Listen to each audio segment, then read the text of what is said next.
All right, let's grab a list of these real quick. This list here is the 20 animations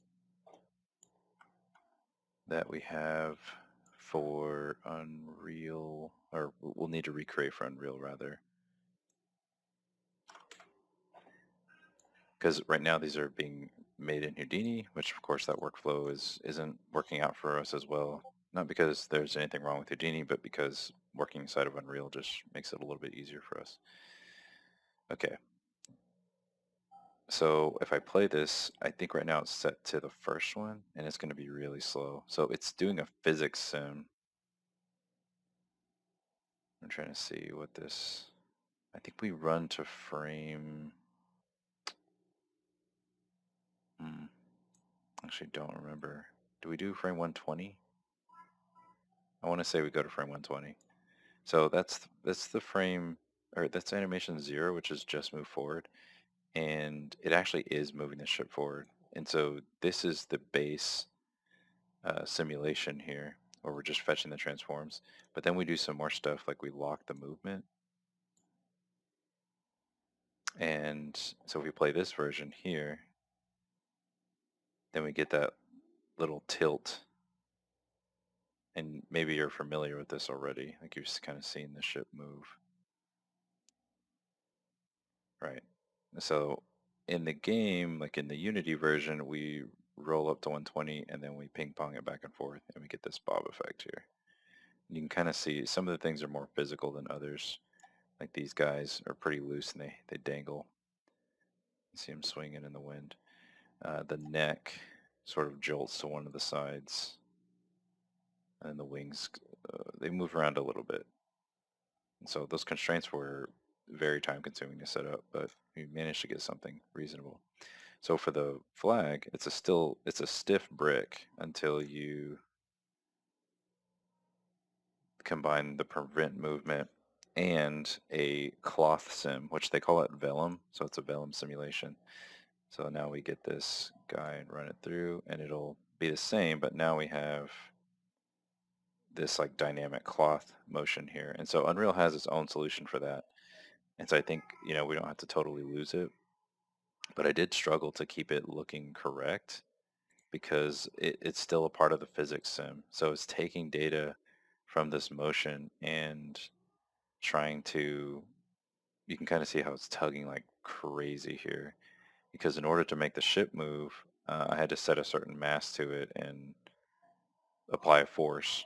But then the flag was like so tiny that it actually struggled with that. And so I had to tinker with it to get it to even look like it does. And anyways, so Unreal has its own solution that might make that even a little bit easier than what we're dealing with in the Vellum sim there.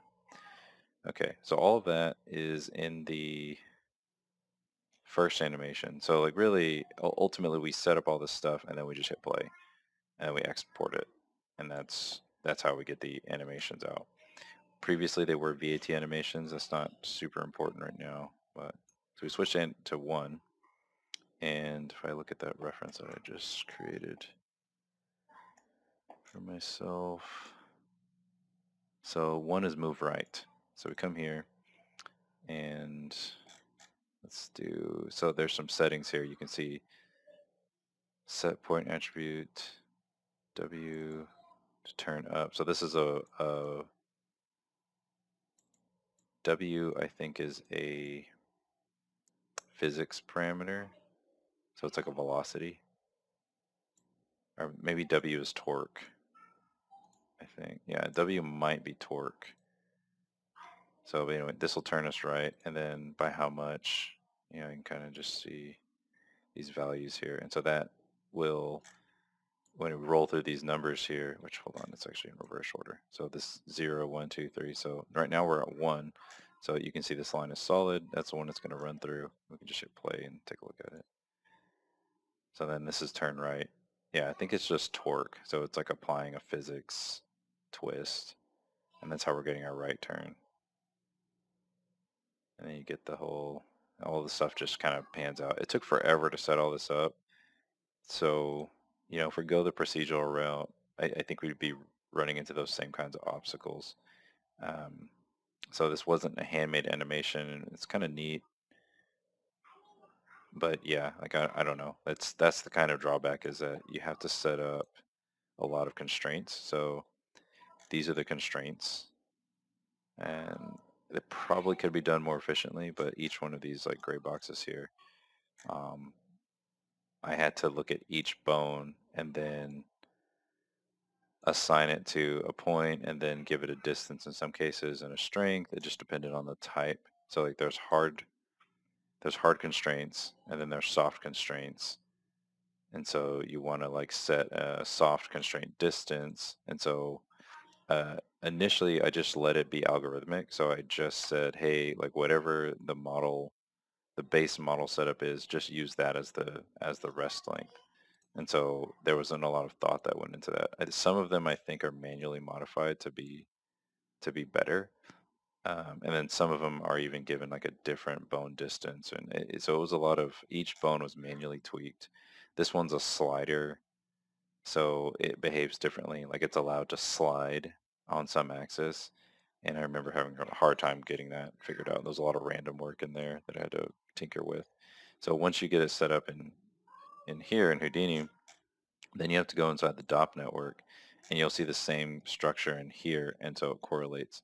And I made it, as much as possible, I made it to where we didn't have to repeat the configurations as much, but you did have to create one of these nodes.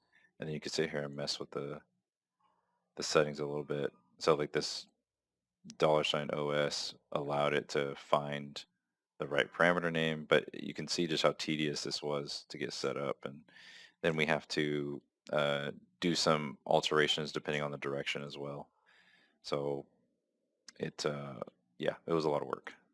It was neat, and I kind of don't mind doing it again if need be. I could make some improvements next time around. However, if we're able to do this in Unreal, whether it be procedural or if we just hand make these animations, like it might make sense to hand make them if we can get more dramatic, interesting effects. Like trying to do this procedurally, like the wings, for example, how they're just kind of flopping, and see how the neck twists. Like maybe we don't want that, right? Like maybe we want this wing over here to lift up and kind of more dramatically do a cartoonish turn arc. But to do that procedurally or physically is challenging. Like I wouldn't know the algorithms for that. I just use a physics-based constraint system and applied force to get these actions to happen. So that's the turn right, and then it's kind of the same thing just down the line, right? So turn left. Oh no, that's not turn left. Sorry, that's U-turn. So for the U-turn, I decided to just have it like do a barrel roll, but that was for the U-turn. So this animation is pretty wild.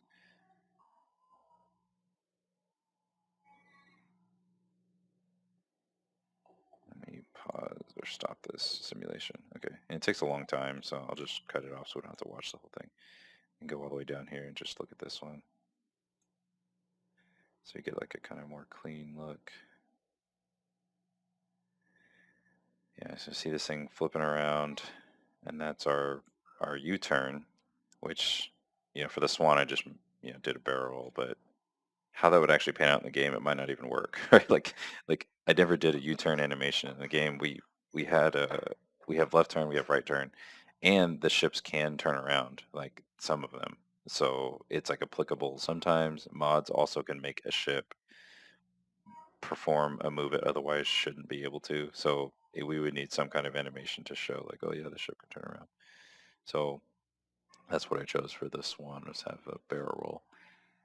But yeah, even that, like, it's physics based, so it might be okay. This one seemed to pan out rather nicely, but maybe it does make sense to do handmade, just regular keyframe stuff.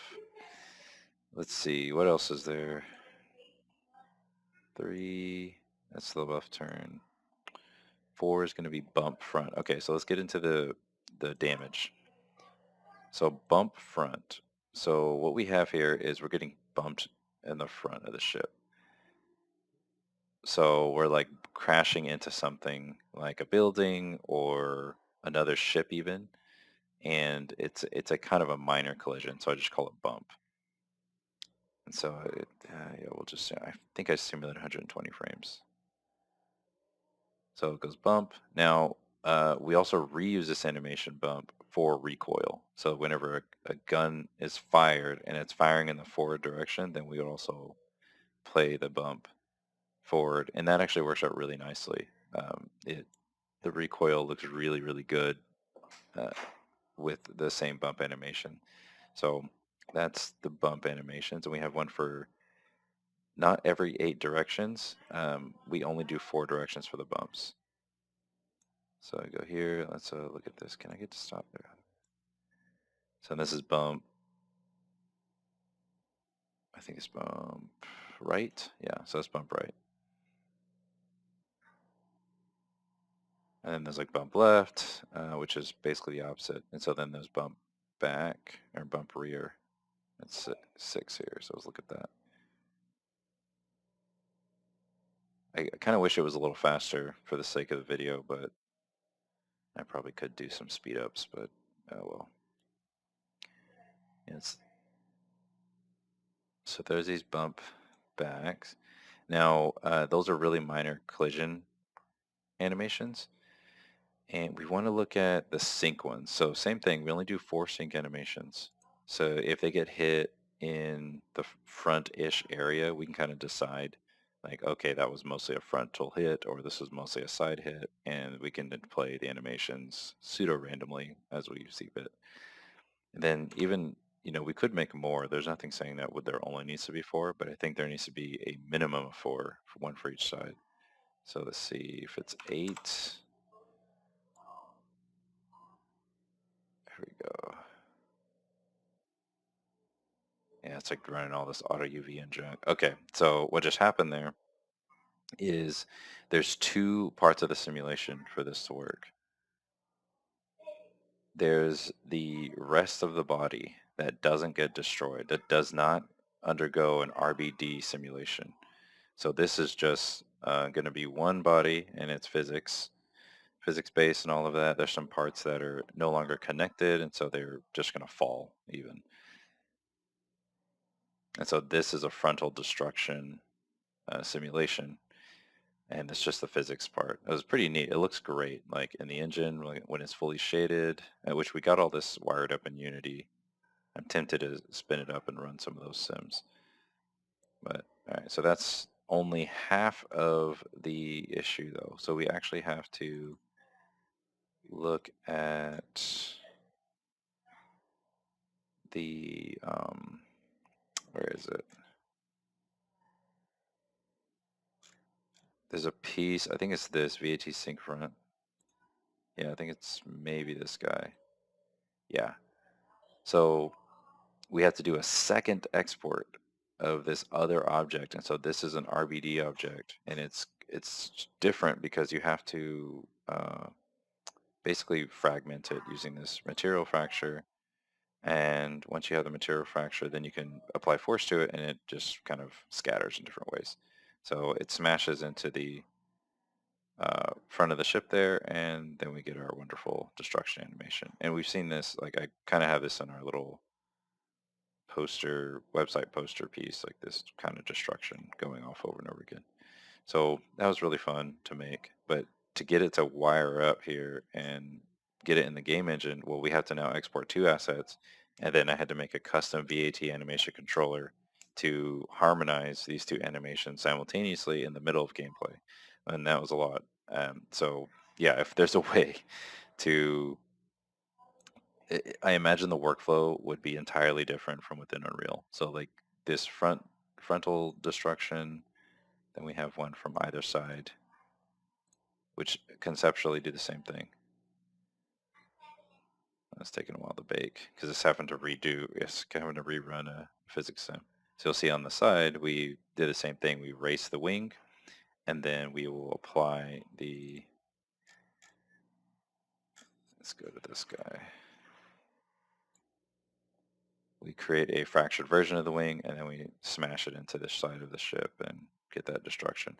So it's a little funky, but what's nice is that the particle effects of like the destruction animation or like a explosion effect, like it'll kind of mask some of the silliness of the wings smashing into the ship and it making it'll look better, and it does look better. Like when we've run it, it'll sell the effect more. Because really, if you look very closely, what's causing the wing to break is it smashing into the ship, not being hit by a projectile. And this is largely because, like in Houdini, we don't actually know what projectile is breaking this. Like we're just setting up a generic destruction animation, so we don't really know the shape to blow it up around or like what angle even the impact came from necessarily. We just know generally it's from the left. And then we just pre-simulate those four directions of front, back, left, right. So I think that if we do manage to do procedural animations for destruction, that could be an advantage where it could be a little bit more on the point and not have this issue that the pre-simulated stuff has. But even if we did pre-simulate or kind of hand rig some of this stuff with destructions, I don't think it would be.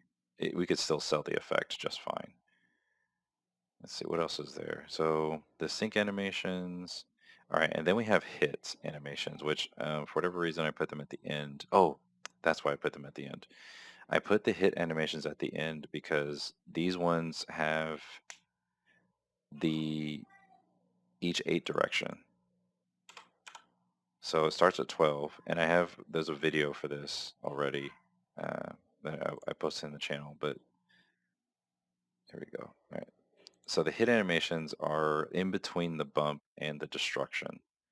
So it's like just the same exact process as a bump, but we want all 8 directions, and we also want to intensify it a little bit. Like it's got to rock the ship. We will oftentimes couple this with armor destruction.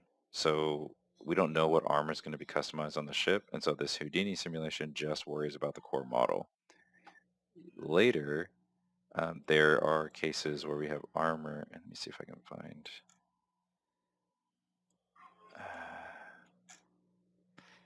I think this is the armor.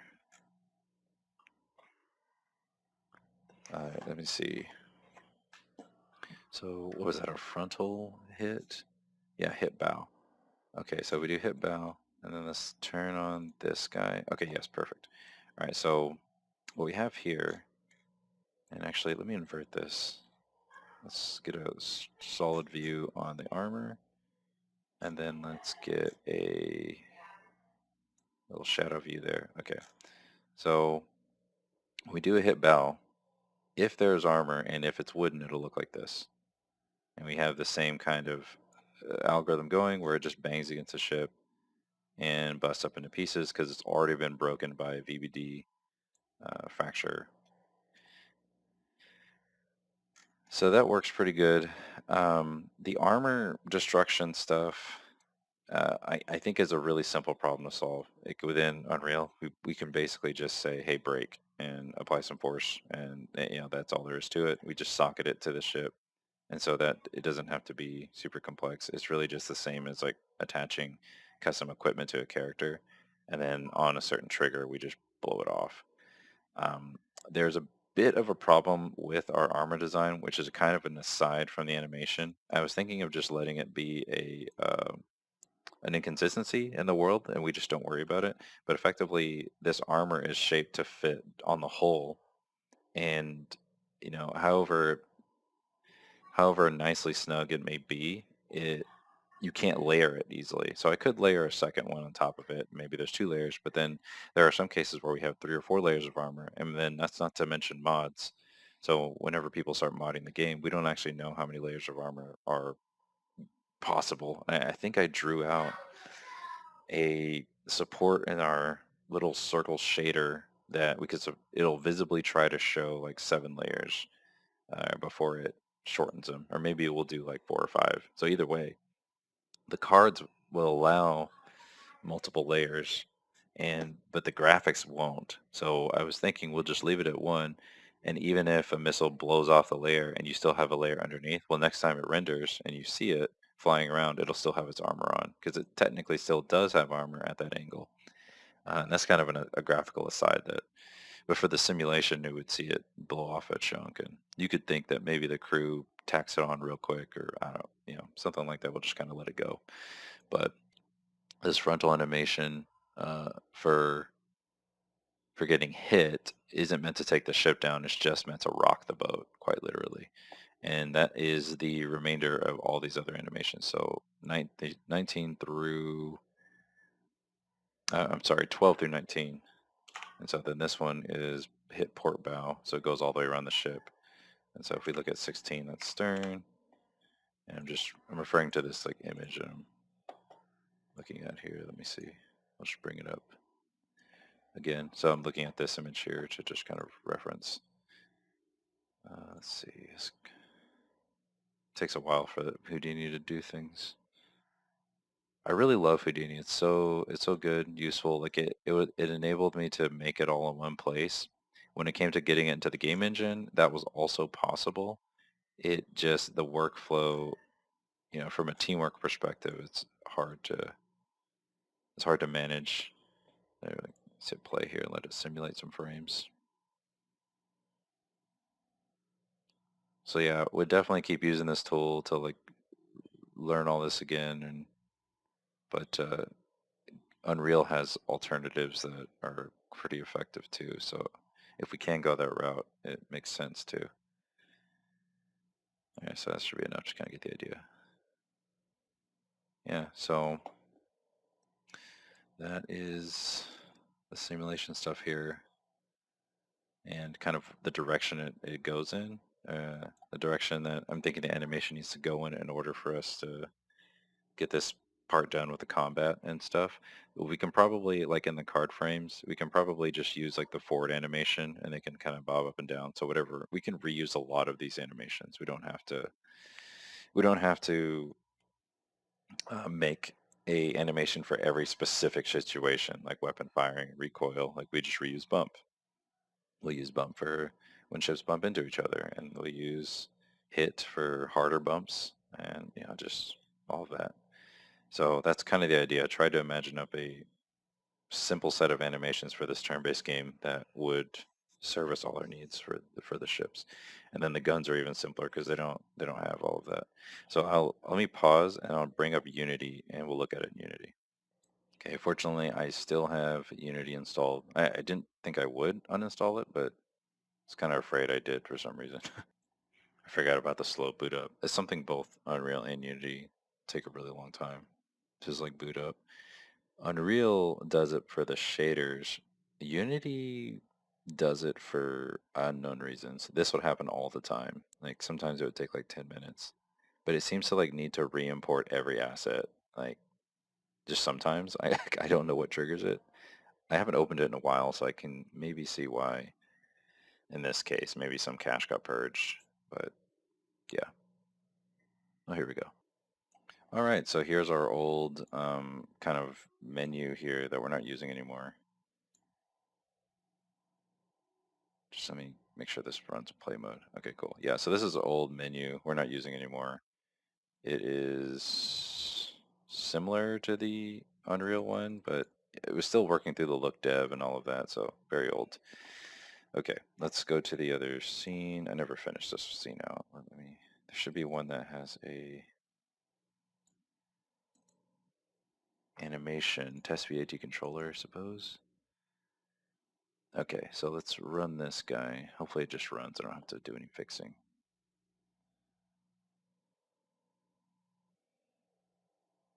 Okay, wow. I was messing with the colors too. Look at that. Player custom colors. Whoa, what is happening? The bloom is going nuts. Okay, this doesn't matter too much. Let's go to test manager. Inspector, test manager. Okay, so here we have some animations. Let's get close to this guy over here. So by now, we have, in Unity, we got the, what is it called? The weapon attachments hooked up. So I think in Unreal, we'll do this with sockets. And then there's also custom weapon per ship. This is clicking, like the animation is snapping really bad. That was not happening previously. I don't know why it's doing that this time. It was smooth when I last left it. I don't know, maybe I'll just replay. It's like weird bugs in Unity sometimes. It is having a null reference exception, which maybe that's... No, I don't think that's a red herring. It's because I killed the scene. Yeah, something's up. I guess it doesn't really matter for the demonstration, but it is. There's something that's messed up there. Okay, so we'll come here and we do... I can randomize the theme. So we have that ability in Unreal already. Whether or not we're satisfied with the actual colors, I think, is another question. Yeah, this one's actually, I think, truly throwing in random colors. But you'll notice we're able to control things like the shadow color and stuff. And so that's something I'm going to try to restore back into Unreal. So here's forward, do F. Yeah, something is significantly wrong here. I mean, I must have been doing something to have broken it so badly. U-turn. Reverse U-turn. Yeah, this something is really wrong. But yeah, we have this little controller in here to bring it forward and back.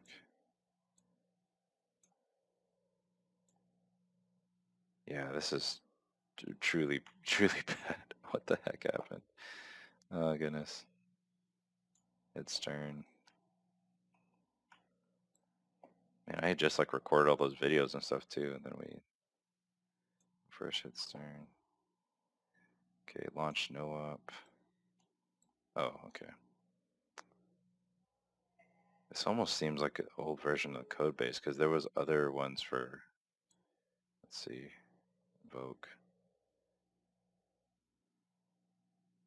Okay, well at least that's in there. So there's the railgun, where it's like firing the railgun, although it's missing the person. So yeah, I think this is an older version of the code base. But anyways, I suppose the main thing to draw out here, and I can talk about this for a little bit, is we have the animation playing. I know this is really messed up. There's some particle effects on the ship. We have the alternate model or customizable weapons like attached to the ship, and notice that they're pointed at nothing. Like they're not really. It doesn't matter that it's not perfectly pointed at like a target because whenever we do our fire attacks, it's going to be something like this, and then we would have a hit animation, which let me be like this. So it's like fire and hit.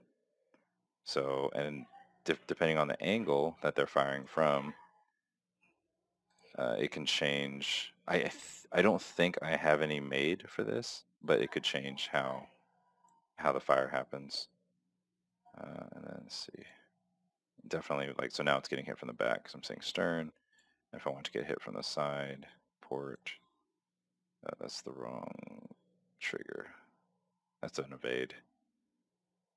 So you can see how we can just like trigger these animations on or off. And so I think all of this long 30-minute video to say we could probably get away with using a state machine. We probably don't need to do full procedural animations like in the way where if you have root control, you can move it around. That might be, I think you're correct in that analysis. We can probably get away with state machines. And because right here we're getting away with state machines, right? So yeah, I think I'll just cut this, and hopefully this was helpful to show you what we had in Unity and what we're trying to kind of recreate in Unreal.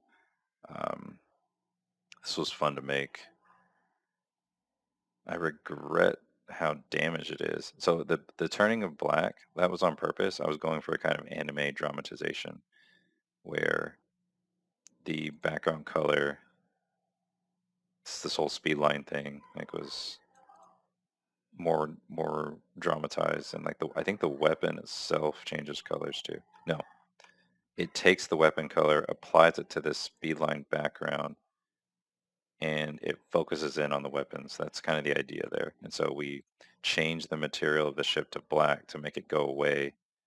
And I think that was how we were just keeping the theme, whatever the theme that the player had set up. But Anywho, yeah, I'm gonna upload this to our Q&A channel, and then yeah, hopefully this offers some guidance. But please ask more questions if you got them.